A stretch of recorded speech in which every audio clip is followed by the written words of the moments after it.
Good evening, and thank you for joining this webinar. My name is Carol Michael, and I'm truly honored to be here. I must admit that it's both difficult to know where to begin and easy to support the very special global palliative care program at Mass General. Like many others, my introduction to palliative care was personal. It began 14 years ago when my late husband was cared for at MGH. At that time, we thought that choosing palliative care meant no more treatment, the end. What I learned was that it was the opposite. It meant the best of care, treatment that research shows can provide more life and a better quality of life as one deals with serious illness. My learning continued as I participated in the ongoing palliative care education at MGH. I was asked to share my insights and perspective as a family member by physicians, nurses, social workers, administrators. It enabled me to hold both the terrible sadness of my loss with the gift that I was able to help teach others to make a difference with more patients and their families. I then had the great good fortune to meet Dr. Mark Stoltenberg and Dr. Bethany Rose Dobman, the MGH Global Palliative Care co-directors.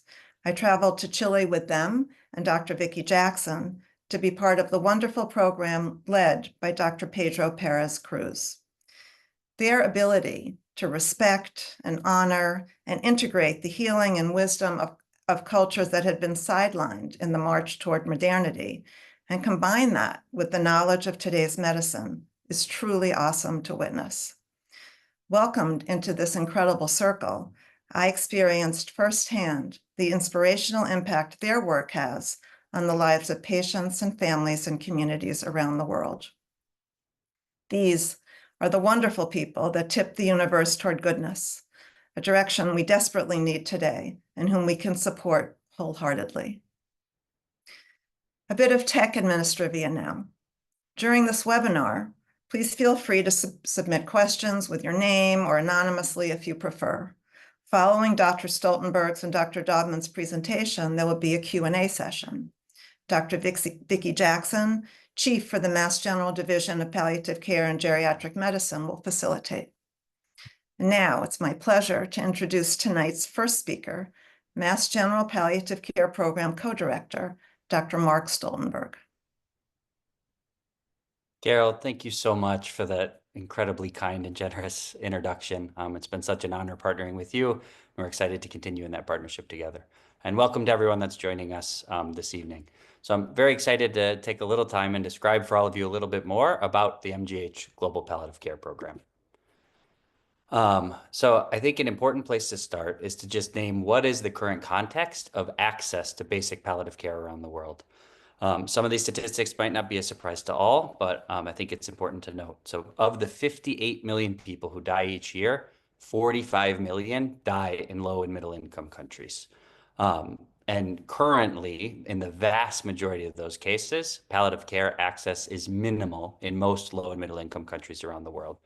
This is one graphic that was created from the Lancet Commission back in 2017 as a way to illustrate what that current access gap is. And so this is showing the total oral morphine equivalents per patient through their entire course of an illness that they have on average. So a way to think about this is a patient with cancer in a place like Uganda or India, on average has 53 milligrams of morphine, not per day, not per month, but for their entire course, which could be years long with their serious illness. So what this means is the vast majority of patients don't have any access to any opioids and are experiencing their serious illness with immense suffering and ultimately dying in pain and other symptoms that they're experiencing that are not well controlled. It can be helpful to name the problem with data, and I think it's also really important to name what this actually looks like.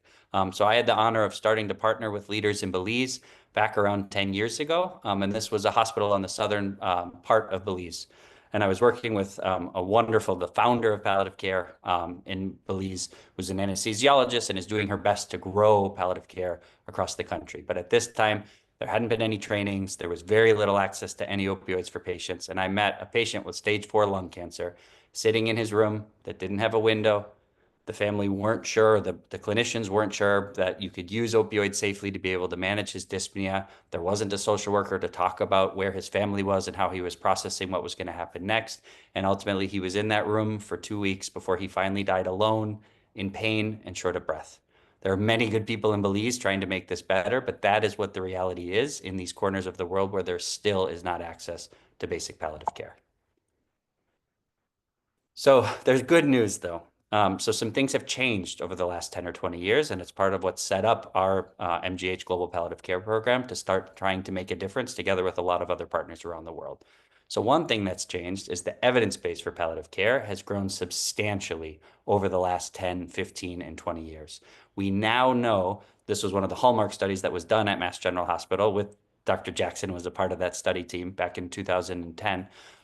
Showing that if we integrate palliative care from the point of diagnosis, we know that it improves overall outcomes for patients. It improves quality of life, decreases suffering, things like physical symptoms, but also other psychological symptoms, and ultimately in this particular case actually led to patients living longer. This has been repeated in many other studies, and we know palliative care, when integrated well early in the course of a diagnosis, can improve patient outcomes. Added to this, there's also been a growing body of evidence that shows if we meaningfully integrate palliative care, it actually decreases overall healthcare costs. So with this evidence was then applied to the global context with the Lancet Commission back in 2017. This was a two-part piece where they wanted to evaluate what was the overall burden of suffering in low and middle income countries around the world. And then the key piece is they worked with economists to estimate if we integrated basic palliative care services at a national level in either a low income, low middle income, or middle income country, how much would it actually cost? And you can see highlighted in yellow, in low, middle, and middle income countries, we're talking about less than half of 1% of healthcare expenditures for the Ministry of Health for that year. In a low income country, a little more at 3%, but still a very feasible amount of money in 1 year that we now have evidence improves patient outcomes and over time actually decreases overall healthcare costs. So again, I'll pause, and that is the data behind why we're doing the work. But again, I think it's important to share a story. So I had the wonderful opportunity to teach palliative care and also provide palliative care together with other clinicians in Kenya for 3 months and also in Rwanda for 3 months. And during that time, it's hard to say that there were 5 or 6 different patients I saw that were pediatric cases between the ages of 5 and 15 with horrible, horrible sarcomas. So large cancers in their bones. All of them were in the legs that I had seen. These patients would come to the hospital. They had never had a single dose of morphine in their entire disease course. And their parents would come to the hospital and say, "We have not seen them smile in months." They would come into the hospital. We worked with the teams. We were training people on how to use low doses of morphine to be able to manage cancer pain. And the very next day, there was a smile on these children's faces. When we know we have the evidence that things that cost pennies can bring smile to a child's face after just a few doses, it's very clear if we have this evidence, there is no excuse that there is a child suffering in any corner of this world that we could fix this easily and bring a smile on their face. Very clearly, these are not patients of mine. I didn't want to share their photos. These are my 2 oldest children. But I think the smile of a child is something that is absolutely universal, and I think it helps drive home that point. So because of this growing evidence, I think it's also really important to note that the WHO has actually come out and stated that access to basic palliative care is a human right. And they went beyond that and named that it is actually an ethical responsibility and a mandate for all healthcare systems around the world to provide basic access to palliative care, which was a really important movement in the global movement to make sure that we're closing this gap and that patients can have access to this care. So I wanted to share where we're at because there still is a really big gap, but the part that's really exciting, and I'm excited to share one of my partners here in a moment, is that we actually have seen the opportunity for progress has never been better. There are examples and programs all over the world, many which we've been able to partner with, that with really foresight of leaders, partnering with at a national level with ministries of health in places like Costa Rica, in places like Chile, and also in Uganda and parts of India and Kerala, India, this can truly be reversed and improved in a matter of years. So yes, the gap is large, but we have the know-how and there are people that have shown us this can be done. So that's then where we hope that our Mass General Global Palliative Care Program enters in. It's been one of the honors of my career to partner with my colleague, who you'll hear from in a moment, Dr. B.R. Dobman.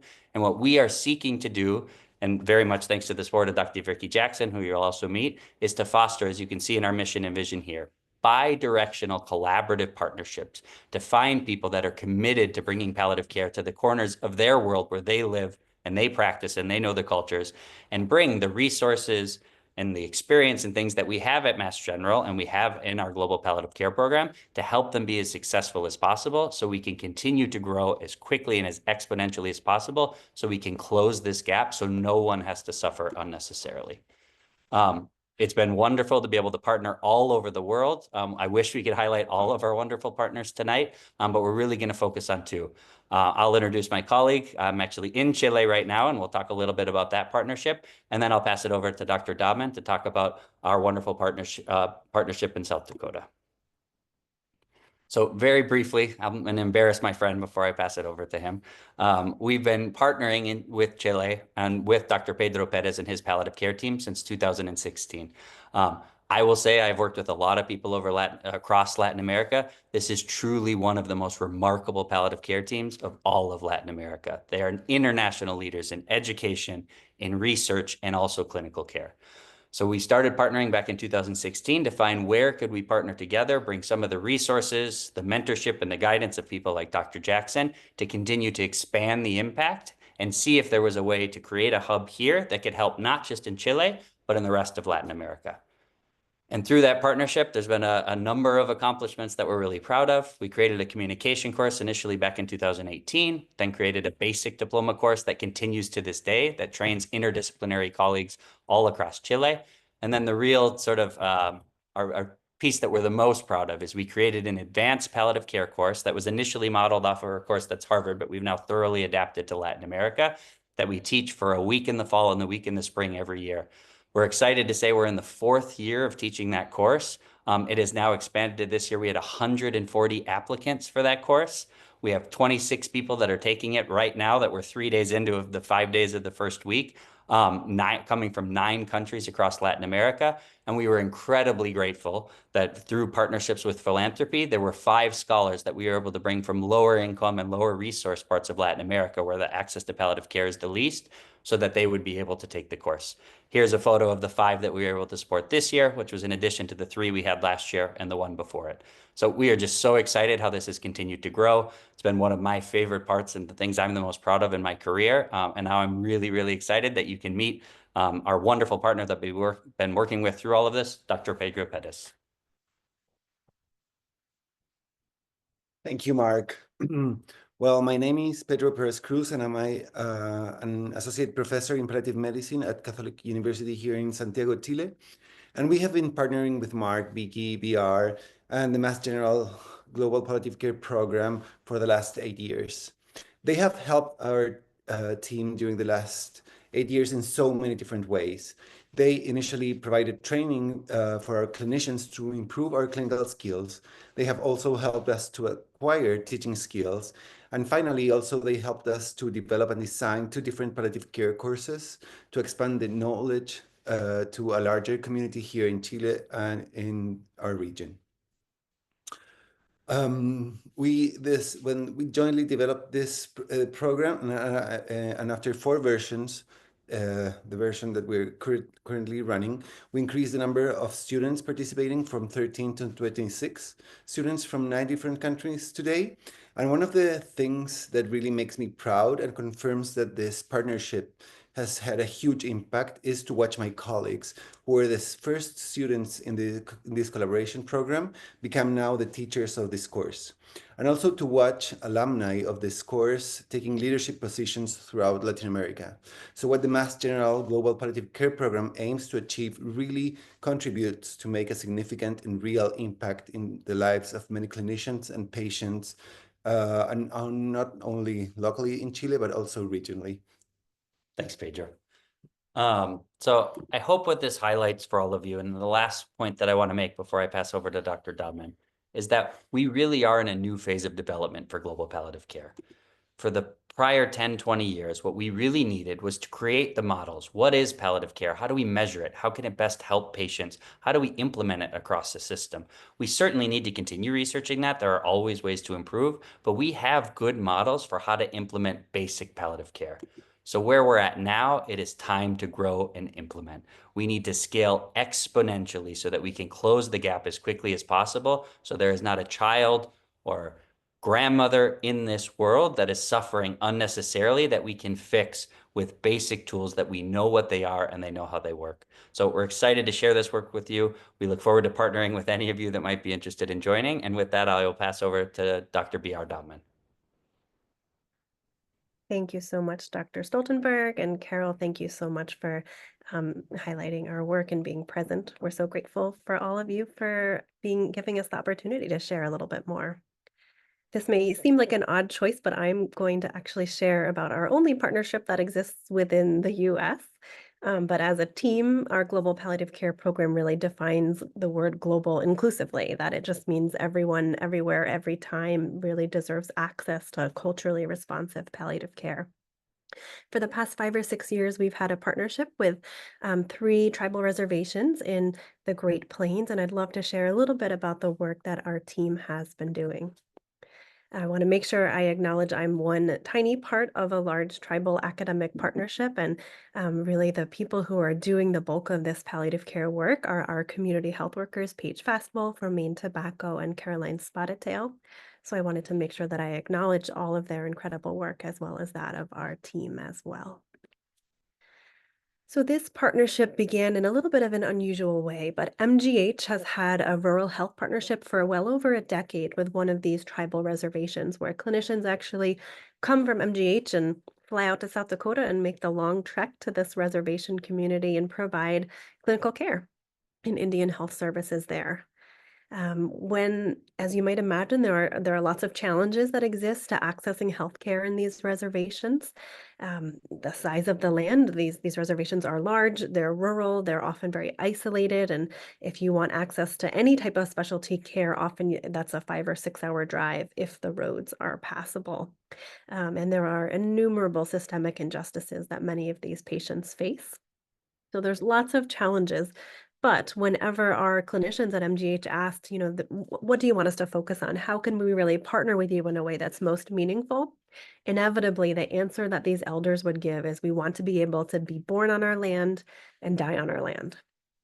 I'm a little bit rusty on the born part. I haven't delivered a baby in well over a decade, but the dying on our land in a way that felt significant to these individuals, to me, that really struck a chord. And Dr. Jackson was really tapped to be a part of this program and wisely said, I think this is actually global palliative care, and encouraged Mark and I, why don't you go out to these reservation communities and really see what you think? When I went and visited with patients and met the people who are doing this work, really the serious illness-related suffering that I saw and witnessed there rivaled anything I had seen in the low-income countries that we worked with. So it felt very mission central. So I've mentioned some of the challenges that exist in these reservation communities, but our tribal elders have really prompted me to have a strengths-based approach and say, yes, there's lots of challenges. Everybody probably knows about them. Do you know about our strengths as a community? And so I always like to make sure that I'm also emphasizing the incredible family relationships that often exist in these communities, that many of the homes are intergenerational, that when someone is sick or going through a transition, there's an incredible amount of community support. The way that relatives and family members support one another is unlike anything I've ever seen. As you can see in the bottom right, there are also rich traditions of traditional healing practices, and there are often ceremonies and rituals that can be performed when a patient is seriously ill that are bring incredible comfort, support, and strength. There's been times where I've been uncertain and talked to our team and said, is palliative care congruent here? Does this make sense? I know the elders have asked for it, but are we doing the right thing here? It can be hard, as any of you have experienced serious illness know, to talk about these things, to witness these things. And one of the elders really wisely said to me, listen, BR, Buffalo face the storm. And as it's been described to me, my grandfather is a dairy farmer, so I know very well that cows, when it's bad weather, run into the barn for shelter. But it sounds like in these communities, the buffalo is seen as a sacred animal, and I didn't realize buffalo face into the bad weather and they face it head on. And these communities have told me, we're willing to have these hard conversations in a way that I really haven't seen anywhere else. And it's such a strength to be able to prepare with these communities and have them feel open and willing to share and talk about, as they would put it, passing into the spirit world. So I'm so grateful for those lessons. That being said, it hasn't been an easy or a smooth process necessarily. When I started this work, I had been doing global palliative care for about a decade.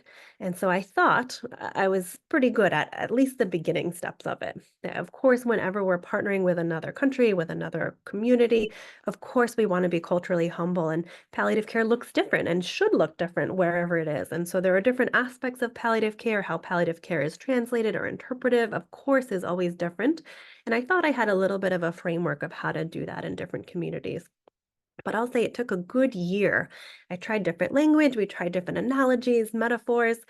Even though the elders were very clear that they wanted access to end-of-life care, we really couldn't figure out a way that was palatable to patients of describing palliative care. And I just kept fumbling through it, and we weren't really advancing in the way that we had hoped. There was a time that one member of our research team was actually moving on to a different job, and our team came together, and the tribal members of the team engaged for her a traditional ceremony, a star quilt ceremony. And as it's been explained to me, this is often a hand-sewn quilt with different colors, have different significance. The patterns are very significant, and is often gifted to someone in times of transition. So it may be a graduation, it may be moving away, but to show the community support. And it's wrapped around this person in a way to say, you're not alone. We are with you. We're acknowledging this transition. And it was just a beautiful ceremony for our team to allow me to be a part of. So I quickly sidled up to one of the elders and said, call me crazy, but should we just say palliative care is a star quilt? It doesn't change the weather. It doesn't change that there's a journey happening, but it's a way of showing that community support and honoring that individual with dignity. And you could see the relief in his eyes of, yes, like, please never again say any of the things you were trying to describe palliative care. We're just going to call it a star quilt. So after a year of trying, we finally got there, and we were able to sort of move ahead in this partnership. And I'm so grateful that I had that one individual and many tribal individuals who were able to really share their wisdom. So certainly palliative care is always a team sport, so always an interdisciplinary team, making sure that we have Native partners who felt incredibly comfortable and empowered, that their wisdom is something we absolutely needed to hear at every stage of the game.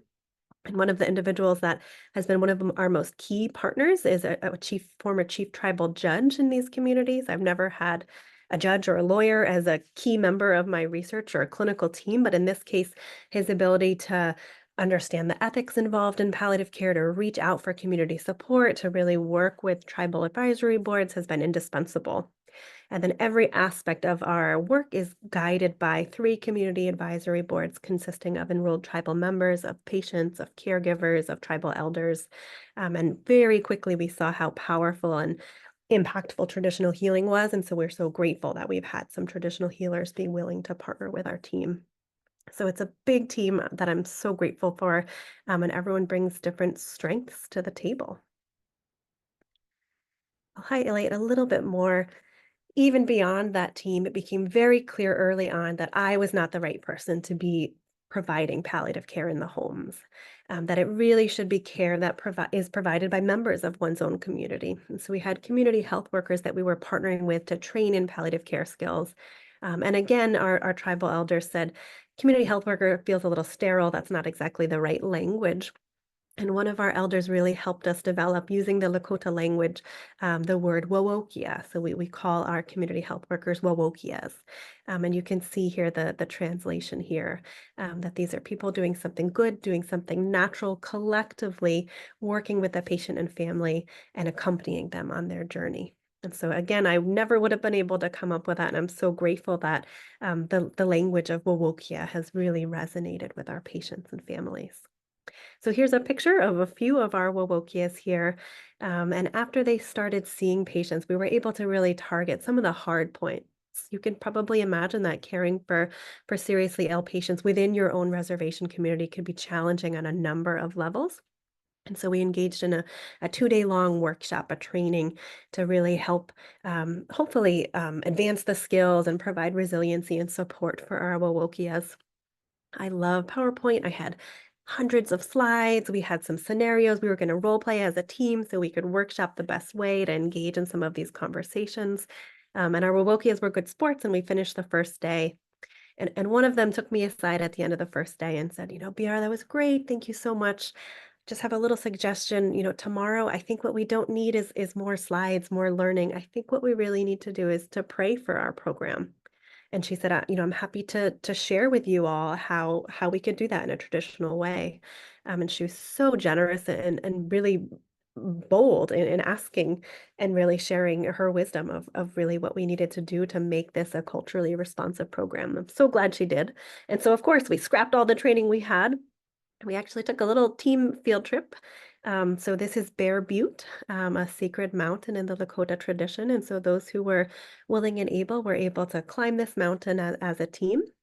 And this Wowokia Romaine was able to help us learn and practice tying dried tobacco. And you can see different strips of cloth, which have significance. And whenever we were led to pray as a team member at the summit here, we would tie the tobacco cloth and pray for the team and really honor the team as they were working with these seriously ill patients. So certainly not a traditional part of a palliative care training, but absolutely the right thing we needed to do. And I was so grateful that our Wowokia felt comfortable in advocating for that. And I think it really changed the tone of the rest of the Wowokia's work with patients. So we were able to partner in a closer way after that experience. And it's still really hard. We're asking a lot of these Wowokias and caring for patients in their own communities, because there's such a sense of community, of relatives coming together. Oftentimes the Wowokias would call me and say, BR, I lost 3 mothers today. You might not understand that because they weren't my blood mother, but in our community, I was caring for them as if I was caring for my own mother. And having all of those patients pass into the spirit world, of course, would take a toll on anyone. So I was again so glad that our Wowokia spoke up and said, I think we really need to focus on our own healing as well. So we were able to engage. We were so honored that one of our traditional healers and a social worker who's a member of these tribal communities and had experience with bereavement and traditional healing practices, and were able to come. And I certainly wasn't leading this, but I was happy to just be able to listen in and hear them share their traditional wisdom and help engage our community health workers in some traditional healing practices, including a wiping of the tears ceremony, so that we could feed back into the Wowokias who are doing this beautiful work for our patients and for their families. So that's just a sample of some of the work that our teams have done that we're just so proud to be able to share with all of you. So maybe I will pause there and turn it over to Dr. Jackson and just say thank you so much for listening. Thank you, Dr. Dobman. I have to say, I am familiar with this work, but every time I hear you present, I am moved. I am so incredibly moved and so proud of the work that you're all doing, and how it's really about partnership and meeting needs in a way that we're learning together. That is just so incredibly, incredibly powerful. So I would like to welcome anyone who would like to ask a question to put one in the Q&A, and we're happy to present those to our panelists. I think while maybe just to kick us off, Dr. Stoltenberg, I'd love to have you comment on, it was really helpful to see the graph looking at morphine use across the globe, and really as that as a key indicator of quality in delivery of palliative care. Are there other hallmark metrics that you and your colleagues use to determine a country's access to palliative care? Thanks, Dr. Jackson. It's a great question. So we often start with that one because it's one of the easiest to measure. But currently the WHO now has a new model to think about the development of palliative care in countries. Atlantis is the research group leading it. And ultimately what it is there's a floor, 2 walls, and a roof.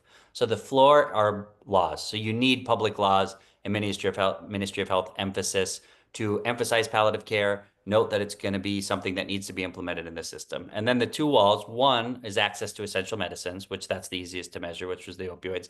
But the other one is education, because folks need to be actually trained and learn how to prescribe that safely, plus all of the other critical parts of palliative care to deliver it. And then finally, the roof on that house is actually the clinical delivery systems. So you need home-based systems, you need ambulatory systems, you need inpatient and hospital palliative care teams to be able to manage the suffering of patients across all of those things. So great question, and that's in general how we think about measuring it from country to country. Excellent, thank you. Dr. Dodman, when in thinking about the work that you're doing with the Lakota tribal community, it's fascinating, it's inspiring. And I guess I would love to know, what lessons do you feel like you've learned in that work that could be applied in thinking about work with other underserved communities, either here in Boston or really anywhere else in the globe? So many lessons learned. I know if my Wobokias were here, they would feel very strongly that there are 326 reservation communities throughout the US. Our research has shown, as far as we are aware, there's palliative care being provided on less than a handful of those reservations, and all 326 deserve access to culturally responsive palliative care. And these Wobokias would say, we're not special. They are special, but they would say there are so many marginalized communities throughout the US, throughout the world, throughout Boston, that deserve access to care being provided by their community members. And so this model of having lay community members providing care in people's homes who understand these communities, who understand their practices, they feel very strongly that that is the way to provide culturally responsive palliative care. And so I think that's a lesson we're really taking forward to other marginalized communities as well. Thank you. Dr. Stoltenberg, you talked about having the tools and knowing the effective models of palliative care, and that's really a solvable issue. I think it was really inspiring to think, now we just have to do it. We know, but we have to do it. So what would you prioritize first to help with this scaling and expanding the program's work, really to be able to have an impact, a larger impact, and quickly? Yeah, it's a great question. So I'm grateful to have had experience in multiple parts of that house, of working with ministries of health to think about policy, of doing training programs, of helping coordinate to build services. But I think by far the biggest impact we can have, the amount of young leaders across Latin America, Africa, and other parts of the world that are deeply dedicated and want to do this work, but they don't have mentors guiding on what to do. They don't have necessarily institutional support. They're not sure how to take their interest and their passion and grow into a program. What we really need is leadership support and training programs so that every person in all of these areas that wants to care for their own community, that has the passion, we can give them the tools via education programs like we have here, but we need another 100 of them to make sure that everyone who wants to dedicate their lives to caring for patients that are suffering and making their life with serious illness a little bit better, that they can get the training and the support they need so that they can be successful. The way I often describe it is there's a lot of little Pedros all over Latin America, and I want every single one to be as successful as Pedro has been. And I think that's where we really need to be putting our attention. Excellent, thank you. Dr. Dodman, a question from one of our participants who works with Indigenous communities in Australia was wanting to know if you could elaborate on what you've learned from working with this community regarding the meaning they ascribe to death and dying, and how that has informed how you've modified the way you practice palliative care in the community. Like the star quilt, I think we all need star quilts. Like, let's just be clear. We all, I think the whole world needs star quilts for a whole host of reasons. But things that you've learned that have informed other ways in which you've changed your approach to palliative care? I love that question, and it sounds like there's quite a bit of wisdom of other clinicians who've worked with Indigenous communities. So I would love to connect. Thank you for the question. I think there's so much learning that can be had about end-of-life practices across cultures. And certainly I can't speak for all Indigenous cultures, or certainly I can't speak for Lakota individuals either. But in general, I think a powerful lesson that our team has learned is that there are many misconceptions about lack of trust in these communities, or an unwillingness to talk about death. That if you're at all familiar with, there's a little bit of literature about palliative care in American Indian communities. And in general, the literature sort of, or the common knowledge is, you can't say the word death. Don't talk about, they don't like to talk about it. Very clearly, our tribal elders will say, we don't like to talk about it badly. We don't like to talk about it when it's not done in a respectful way, when it's not being a conversation that's a two-way street, when you haven't earned our trust, when you haven't taken the time to learn about our community. So in general, there's this strong misconception that to be culturally appropriate, you shouldn't talk about this, which is actually doing a huge disservice to members of these communities who would like nothing more than to be able to prepare for end of life, to have access to traditional healing practices. But they want the conversation to be done in a way that's respectful, which again is not unique to the communities that I'm partnering with, but I think is probably a common theme throughout many marginalized communities. And I think the language our team often uses is not placing blame on patients of, they don't trust us enough to talk about this, but what have I done to earn this trust? And I think when we take the time to partner and earn trust, I think there's beautiful lessons to be learned about having those conversations in a way that feels respectful, in a way that feels honoring. Yeah, that's really helpful. I mean, it makes me think that in palliative care, we talk a lot about the importance of curiosity and coming in with an open mind, and really that we don't know until we ask, right? But the importance of not making assumptions in any of these spaces. One question that I have for all three of you, for BR, Mark, and Pedro, it is clear the importance that, the impact that this work is having on clinicians and on patients. I guess, could you speak a little bit about what these partnerships have been like to you personally, and how they've enriched sort of your own clinical practice? And Pedro, I don't want to put you on the spot, but happy. Yeah. I just did. Thank you, Vicky. It has been a really amazing opportunity to apply this palliative care approach of curiosity that you just mentioned to our partnership. Like, I felt that when I work with Mark, when I have worked with BR and you, I really felt listened to, and I think that that's something that's not that common when we work like with professionals from different countries. You don't come with the solutions, you just come with the questions, and like trying us to understand better what are the things that we need. I think that has been an amazing opportunity.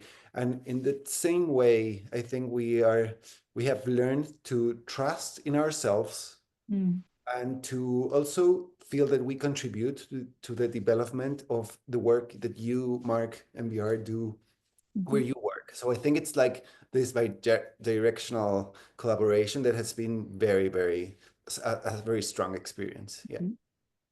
And I think I'll just add to that to add credence to the bi-directional nature of us working together. So I know BR and I talk a lot. One of the most exciting ideas and concepts that has really been career changing for us has been this way of thinking about communication and how it's impacted by both emotions and trust. And in a joint project that started with our colleague in Brazil, we then built further with Pedro, then partnered with our colleague who's a leader of palliative care in Jamaica, and said, how does this make sense in different communities? And it has dramatically changed how I communicate with patients every day in Boston, especially when they come from other cultures and other backgrounds that I might not know about. Need to apply curiosity, but it's things I now layer on top that I learned from Pedro, I learned from Danielle in Brazil, that has really made me a better communicator, thanks to the lessons that I've learned from these partnerships. That's great. BR, other reflections you have? I think that the curiosity that you so actively mentioned, Vicky, is really the big thing for us. And I think that's why I hope it comes through how passionate we are about this work. That to me, it's so fascinating to be able to partner with people like Pedro, um, little Pedros and big Pedros. We're so fortunate to be able to be in Pedro's home. I'm jealous that Mark is there right now, and to really break bread together and think through problems together and realize that, as he said, we don't have any of the answers, but we do have tools, and we are curious, and we do have a desire to really partner together. To me, that's been one of the most rewarding aspects of this work. And then, as Mark said, it does feel bi-directional. That I think the training and the teaching and the care I provide to patients at Mass General is vastly improved because of this work that we do with our partners.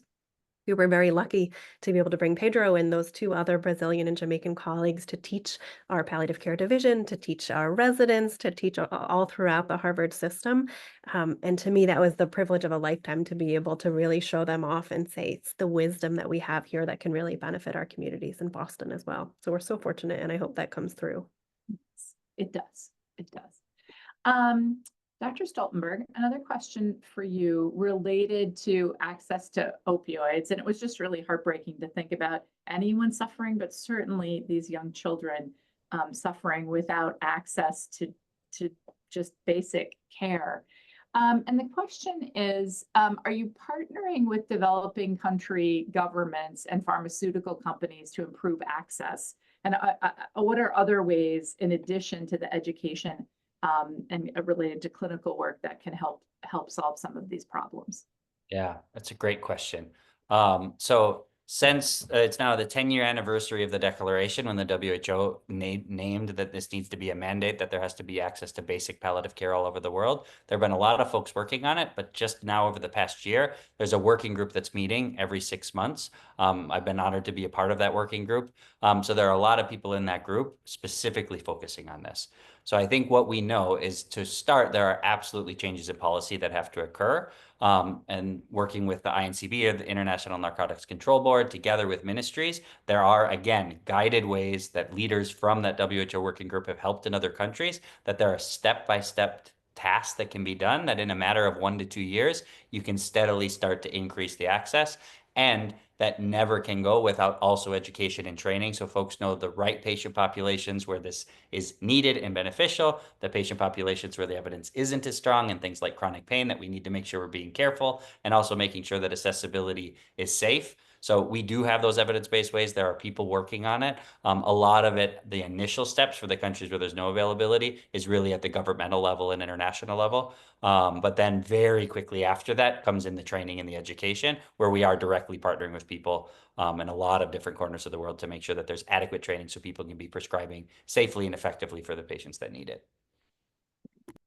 Clearly, many opportunities for advocacy.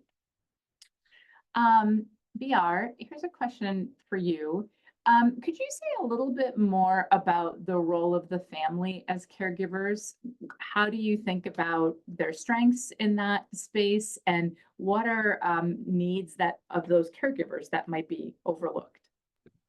Yeah, one thing I love about this work is that it sort of was always surprising to hear about how family caregivers saw their role, or the strengths they had, or how they really were creative in piecing together the care that each patient needed. So in some ways, it's a very nuanced response. And I think our Wowokias often never knew what they would encounter when they walked into someone's home. That's such a sacred space to be invited into. I think in general, the communities that we worked with wanted to be surrounded by loved ones, and wanted to be able to engage in healing practices that couldn't be done in isolation, and often couldn't be done in a hospital room where there was a visitor policy of 1 or 2 visitors, that just wasn't culturally congruent. And so I think that enabling and offering, often having these very busy, taxed family members hosting gatherings or hosting community members, allowing people to come in and say what was meaningful about this loved one, and really provide them with respect and dignity as they were approaching end of life, is a huge benefit. I think there also was a lot of challenges. It's a very isolating role for these caregivers. So our Wowokias learned very quickly early on to schedule a meeting with the patient in the home, which often would involve many, many generations coming together and was a raucous affair. And then they often would schedule a separate meeting with whoever was identified as the primary caregiver, really to just provide support for that person, because it can be such a an isolating role. It's an honor in many of these communities to do this. And also it's really hard to do this when resources are limited or when you're trying to drive your loved one 6 hours across the state in a snowstorm so that they can get the medications that they need. And so I think there's a lot of overlooked needs. I'm glad that you highlighted it. And I think the programs that we are hoping to continue to be able to further certainly hinge around a Wowokia-like model, but also a way to really wrap care around these caregivers, to really see it as a dyad in a way that I haven't experienced necessarily in other communities, that these family members are going through this illness together. I think that's so powerful.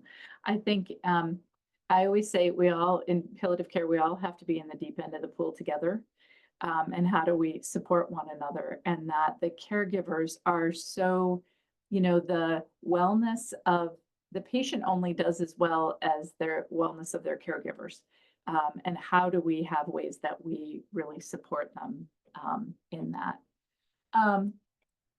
Carol, I just wonder, are there any other, when you think about your caregiving journey, which you've had as well, are there other thoughts you have about as a system, how we should be thinking about supporting those needs? I think that all that BR and Mark and Pedro have said is so true, and curiosity and providing caregivers with some agency. So often one feels helpless in a big system and a big hospital facing, pain and suffering in a way that one doesn't quite understand. And often the information is given in a hierarchical way. And a huge difference that I found in palliative care is this way of asking questions, of being curious, of giving the family caregivers support and really agency in what's important to you. What do you know about whoever it is you're caring for? And it's transformational. And I think it's, for me, something that is so special that it isn't just, what you do isn't just for palliative care physicians, that you have spread out to all the other, as many disciplines as you can, because it's like being a special ed teacher. Like, it's not just about knowing what to do with a child who's different or neurodivergent. It's really good education for all. And I think that the values and the mission that you have in palliative care is something that really benefits all. Thank you. I think those are wise words, Carol. Thank you. So I think we're just getting to a point where it probably makes sense for us to wrap up, and want to thank everybody for their questions and patience for those if there are questions that we didn't get to. I would just really like to thank Carol so much for her partnership in this work, and really helping facilitate it and getting to understand it. And we're just incredibly grateful for that, Carol. And then, and yeah, a hug, a virtual hug, exactly. And BR and Mark and Pedro, your leadership in these programs has really been just breathtaking to watch. Like, where this program is now compared to where it was 5 years ago or 10 years ago is really just amazing. And it's really a tribute to your leadership and collaboration, and just really putting your heart and soul and spirit into this work. And so incredibly grateful for all that you do, and really hope to see this continue to expand and to continue. So thank you. And thank you to everybody who joined us this evening. And if there are ways that you'd like to think about being more engaged in this work, please do reach out. We would be delighted to think about ways we might be able to collaborate. Thank you, everybody. Have a great evening.